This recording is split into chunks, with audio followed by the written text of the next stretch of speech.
हैं टिटागर rail system से related कुछ इंपॉर्टेंट न्यूज़ एंड अपडेट्स के बारे में। दोस्तों, अगर हम टिटागर रेल सिस्टम की बात करें तो फिलहाल ये कंपनी आपको रिसेंटली फोकस में रहती हुई देखने को मिली थी एक बड़े न्यूज़ की वजह से। न्यूज़ दोस्तों हमें ये देखने को मिल रहा था कि टिटागर ने 2500 करोड़ का ऑर्डर गेन किया है MMRDA की तरफ से। अब ये न्यूज़ इतनी अच्छी थी कि मार्केट ने कल के दिन इसको काफ़ी अच्छा रिस्पेक्ट पे किया था और 4% के आसपास की तेज़ी भी हमें देखने को मिली थी। और आज के दिन मार्केट सेंटीमेंट्स अगर देखोगे तो थोड़ी नेगेटिव है, तो बीच में जो अच्छी परफॉर्मेंस हमें देखने को मिला था उसका प्रॉफिट बुकिंग आज के दिन हमें देखने को मिला। इस वजह से टिटागर रेल सिस्टम आज के दिन वीक परफॉर्मेंस करती हुई भी देखने को मिल गई। और दोस्तों इसी बीच में कंपनी से रिलेटेड एक और खबर हमें आती हुई दिख रही है।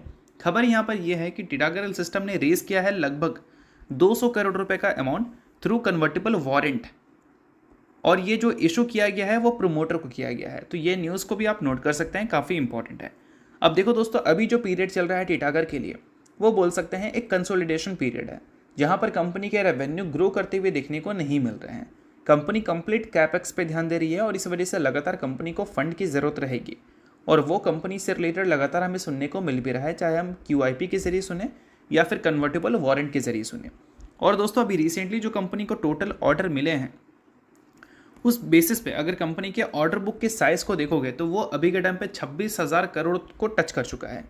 अगर कंपनी के खुद के ऑपरेशंस की बात करें तो वो कंपनी के टोटल ऑर्डर बुक में 12,500 करोड़ का कंट्रीब्यूशन किया है और जॉइंट वेंचर से 13,500 करोड़ हमें आता हुआ दिख रहा है। तो देखो दोस्तों, रिसेंटली कंपनी को अच्छे ऑर्डर्स तो मिले हैं, बट सभी ऑर्डर्स मेनली देखा जाए तो रेलवे सेक्टर से आते हुए दिखे हैं। आगे चलकर कंपनी शिप बिल्डिंग मार्केट से भी एक अच्छा रेवेन्यू एंड एक अच्छा प्रॉफिट जनरेट कर सकती है, तो वहाँ से भी कंपनी को रिसेंटली जो ऑर्डर मिले थे वो ऑर्डर और भी ज़्यादा बढ़ता हुआ नजर आ सकता है, क्योंकि कंपनी का एम है अगले 3 से 4 सालों में 400 से लेकर 500 करोड़ रेवेन्यू वहाँ से भी जनरेट करने का। तो इन सारी चीज़ों को आप नोट कर सकते हैं अगर आप टिटागर के इन्वेस्टर हैं, क्योंकि काफ़ी वैल्यूबल चीज़ें हैं। बट हाँ, ये सभी चीज़ें सिर्फ एजुकेशन पर्पज़ के लिए, तो इसको रिकमेंडेशन आप मत समझना।